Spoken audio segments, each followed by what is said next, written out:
Hello बच्चों, let's read this question.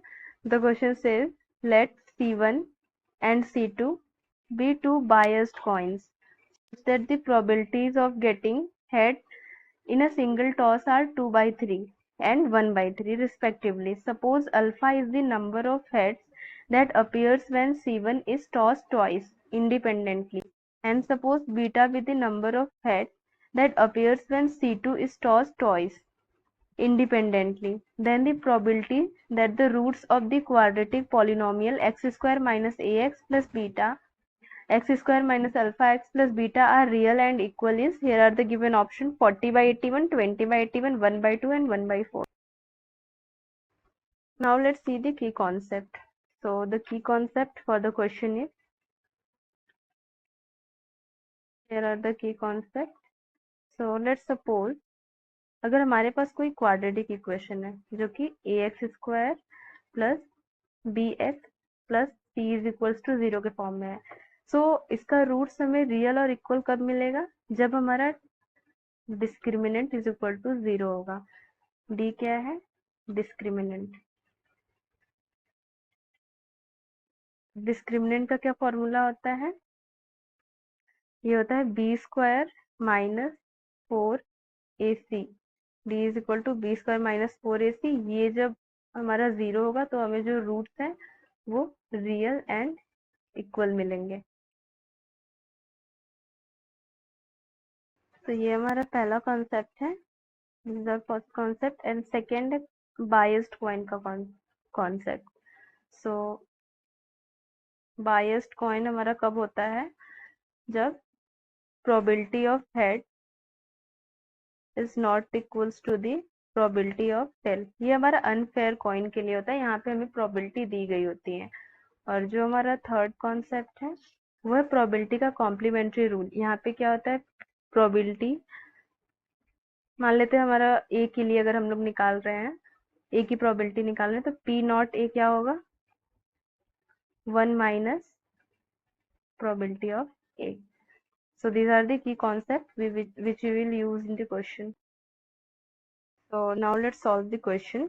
So question में क्या दिया गया है कि C1 C2 क्या है? दो biased coin है।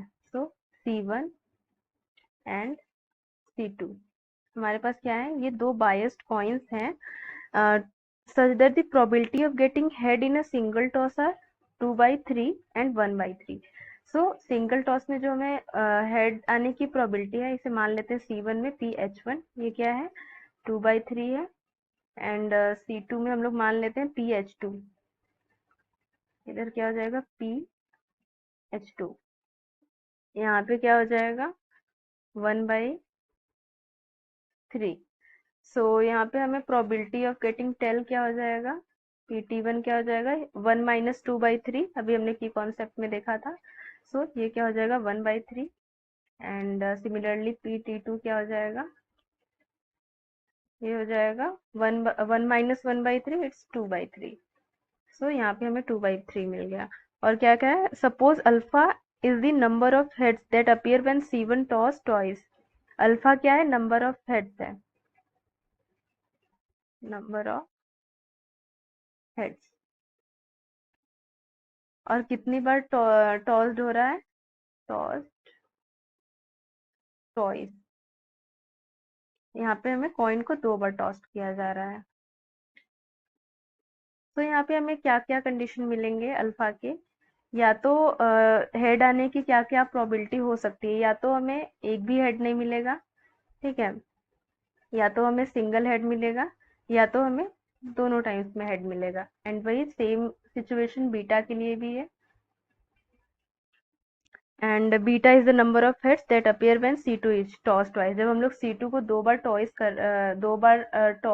कर रहे हैं तो हमें यहाँ पे नंबर ऑफ हेड्स आने की प्रोबेबिलिटी निकालनी है। तो यहाँ पे जब हम लोग बीटा को 2 बार टॉस करेंगे तो हमें नंबर ऑफ हेड्स कितने टाइम्स में आ सकता है? या तो हमें यहाँ भी सेम सिचुएशन बनेगी, या तो हमें कोई हेड नहीं मिलेगा, या तो हमें एक हेड मिल सकता है, या तो हमें दोनों हेड मिल सकते हैं। सो ये हमारे कंडीशंस हो गए अल्फा और बीटा के लिए। और यहाँ पे हमें क्या कहा है? then the probability that the roots of quadratic polynomial beta are real and equal. So यहाँ पे हमें रियल एंड यहाँ पे हमें इक्वेशन दिया हुआ है एक्स स्क्वायर माइनस ए एक्स प्लस बीटा, ये क्या होने चाहिए, तो रियल एंड इक्वल, तो कोई भी रूट हमारा रियल एंड इक्वल कब होता है, जब उसका डिस्क्रिमिनेंट क्या होता है, अल्फा स्क्वायर माइनस 4 बीटा, यहाँ पे ये अल्फा है, तो हमारा डिस्क्रिमिनेंट क्या होता है, जब जीरो होता है तो हमें रूट्स क्या होते हैं, रियल एंड इक्वल मिलते हैं। तो यहाँ पे हमें ये कंडीशन क्वेश्चन में दी गई है, तो यहाँ पे दो केस बनेंगे। केस वन क्या होगा, केस वन होगा, ये कंडीशन कब सेटिस्फाई करेगा, जब हमारा अल्फा भी जीरो होगा एंड बीटा भी जीरो होगा। तो यहाँ पे हमें क्या मिलेगा, डिस्क्रिमिनेंट जीरो मिलेगा एंड रूट्स जो है वो रियल एंड इक्वल मिलेंगे। सो इसकी प्रोबेबिलिटी निकाल लेते हैं। लेट्स सपोज कि ये P1 प्रोबेबिलिटी है। अगर हमें अल्फा में अल्फा C1 को टॉस करने पे हमें एक भी जीरो नहीं मिल रहा है, तो मतलब एक भी और बीटा C2 को भी टॉस करने पे हमें एक भी हेड नहीं मिल रहा है और C1 में भी एक भी हेड नहीं मिल रहा है। सो मतलब टेल हेड नहीं मिल रहा है तो टेल मिल रहा होगा। सो दो टू टाइम्स के लिए 1/3 इंटू टेल आने की प्रोबेबिलिटी 1/3 है। सो दोनों बार हमें टेल मिल रहे होंगे और C2 में भी हमें दोनों बार टेल मिल रहे हैं, तो C2 में टेल आने की प्रोबेबिलिटी है 2/3 इंटू 2/3। सो यहाँ से हमें P1 मिल गया 4/81 एंड केस टू क्या बनेगा, केस टू है कि जब हमारा अल्फा क्या हो, 2 हो एंड बीटा 1 हो, तब भी हमारा ये कंडीशन सेटिस्फाई करेगा डिस्क्रिमिनेंट वाला। तो यहाँ भी हमें डी की वैल्यू 0 मिलेगी and roots real and equal मिलेंगे। ठीक है, तो मतलब अब इसे हम लोग मान लेते हैं प्रोबेबिलिटी P2। तो यहाँ पे हमें क्या मिलेगा, तो यहाँ पे हमें दोनों बार हेड मिल रहे हैं, तो हेड आने की प्रोबेबिलिटी क्या है, 2/3 इंटू 2/3 हो जाएगा एंड C2 में क्या है, हमें एक बार हेड मिल रहा है।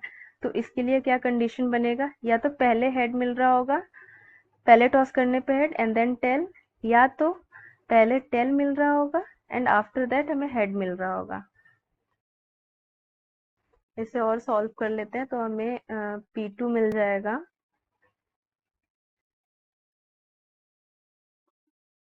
P2 हो जाएगा 2/3 इंटू 2/3 एंड हेड आने की प्रोबेबिलिटी है 1/3 एंड टेल आने की, पहले अगर हेड आएगा तो 1/3 इंटू देन टेल आएगा एंड अगर पहले टेल आ रहा है तो उसकी प्रोबेबिलिटी 2/3 एंड हेड की 1/3। इसे सिंप्लीफाई कर लेते हैं। सो P2 हो जाएगा 4/9 इंटू 4/9, तो यहाँ मिल गया 16/81। सो हमारा रिक्वायर्ड प्रोबेबिलिटी क्या है, इट्स P1 प्लस P2। सो हमें P1 क्या मिला था, P1 हमारा था 4/81 एंड P2 है 16/81। तो हमें P क्या मिल गया, 20/81। So this is the right answer. So option B is the right answer. Hope you will understood it well. All the best.